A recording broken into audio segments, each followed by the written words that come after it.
ये नकल माफिया ये कांग्रेस और समाजवादी पार्टी की विरासत है।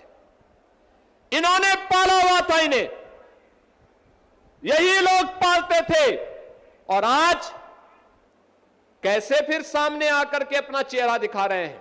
प्रधानमंत्री जी ने जो घोषणा की है, छात्रों के भविष्य के साथ खिलवाड़ करने की जिसने भी दुस्साहस किया उसके खिलाफ जितनी सख्त कार्रवाई होगी। नीट की परीक्षा को एक समय सीमा के अंदर करवा करके छात्रों का साल भर खराब न हो, इसके लिए एक समय सीमा पे परिणाम भी दे दिया। यह सच था कि नीट की पहली परीक्षा में लीकेज हुए थे, प्रश्न पत्र लीक कराए थे कुछ माफियाओं ने, उनकी गिरफ्तारी हुई।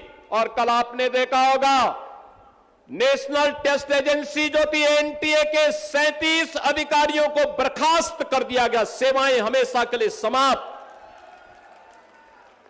हमेशा के लिए समाप्त। कुछ लोगों की गिरफ्तारी की गई है, उनकी संपत्तियां जब्त होंगी, उन्हें सजा होगी। ये छात्रों के उज्जवल भविष्य को ध्यान में रख करके मोदी जी के द्वारा ले गए वे कड़े कदम हैं, उठाए गए वे कड़े कदम हैं। जिन छात्रों के जीवन, जिन छात्रों का उज्जवल भविष्य पर इस देश का उज्जवल भविष्य निर्भर करता है। और मैं प्रधानमंत्री मोदी जी के द्वारा उठाए गए इन कड़े कदमों का हृदय से स्वागत करता हूं, उनका अभिनंदन करता हूं और आभार व्यक्त करता हूं कि प्रधानमंत्री जी आपने छात्रों के लिए, आपने युवाओं के लिए पिछले 12 वर्ष में अनेक कदम उठाए हैं। जिन्होंने युवाओं का शोषण किया, छात्रों के सामने अंधकार में जीवन दिया था, पूरी की पूरी पीढ़ी के भविष्य के साथ खिलवाड़ किया था, आज वो समाजवादी पार्टी और कांग्रेस किस प्रकार की घड़ियाली आंसू बहाने का काम कर रही है। हम आभारी हैं प्रधानमंत्री मोदी जी के प्रति, जिन्होंने छात्रों के भविष्य को देखते हुए पिछले 3 दिनों के अंदर बड़े बड़े निर्णय लिए हैं। उन्होंने कहा था, प्रधानमंत्री मोदी जी ने घोषणा की और केंद्रीय कैबिनेट ने कल निर्णय लिया कि छात्रों के भविष्य के साथ खिलवाड़ करने वाले नकल माफिया को कम से कम 10 वर्ष की सजा और 10 करोड़ रुपए तक की फाइन की व्यवस्था करेगी। कैबिनेट ने पास कर लिया है। अब सोमवार को देश की संसद में यह बिल आने वाला है। मान करके चलिए, माफिया मिट्टी में मिलेंगे, कोई रोक नहीं सकता माफिया को मिट्टी में मिलने से। आज आपके कारण है भारत में हमारा नौजवान आज अपनी पहचान को जब दुनिया के देशों में देता है तो सीना चढ़ा करके जाता है, दुनिया में उसे सम्मान मिलता है। आज भारत के नौजवान के लिए जीवन के अनेक क्षेत्र खुले हैं।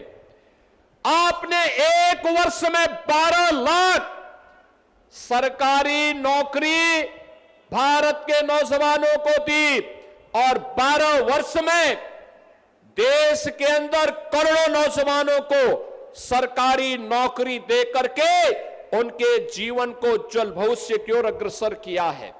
और आज जब देश के अंदर युवाओं के मन में कुकसक बाकी थी, आप स्वयं सामने आए हैं, आपने युवाओं के साथ संवाद बनाया है और देश की संसद से एक सख्त कानून बनाने के लिए कैबिनेट से आपने एक नए अधिनियम के मसौदे को पास करके, दिन रात एक करके पास करके उस दिशा में जो कदम उठाया है वह अभिनंदनीय है। और मैं इसका उत्तर प्रदेश के युवाओं की ओर से, उत्तर प्रदेश के छात्रों की ओर से इसका स्वागत करता हूं और अभिनंदन करता हूं। बहन और भाइयों, मैं यूपी के नौजवानों से कहना चाहता हूं, ये डबल इंजन की सरकार याद करिए पहले दिन से कह रही है कि जिसने छात्रों और युवाओं के भविष्य के साथ खिलवाड़ किया तो मान करके चलिए कि उस माफिया के लिए 2 ही जगह होगी, या तो जेल होगी और संपत्ति जो भी बाप दादों के द्वारा कमाई गई संपत्ति होगी उसको हम जब्त भी करेंगे। याद करना, हमने उन माफियाओं पे लगाम भी कसी है, बहुत सख्ती से लगाम कसी है। कोई खिलवाड़ नहीं कर सकता। अगर खिलवाड़ सपा की तरह, समाजवादी पार्टी की सरकार की तरह खिलवाड़ होता तो यूपी के अंदर हम 9 लाख से अधिक नौजवानों को सरकारी नौकरी नहीं दे पाते। यूपी के अंदर 1 डिस्ट्रिक्ट 1 प्रोडक्ट के माध्यम से सूक्ष्म लघु मध्यम उद्यम को हम लोग बढ़ावा नहीं दे सकते थे, बड़े बड़े विकास के कार्यों को आगे नहीं बढ़ा सकते थे।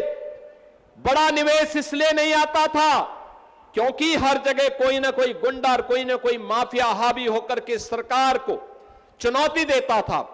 आज मैं कह सकता हूं, हमने पहले दिन कह रखा था, याद करिए समाजवादी पार्टी में एक नारा गूंजता था कि देख सपाई बिटिया घबराई। बहन और भाइयों, अब ये नहीं है। अब माफियाओं, पेशेवर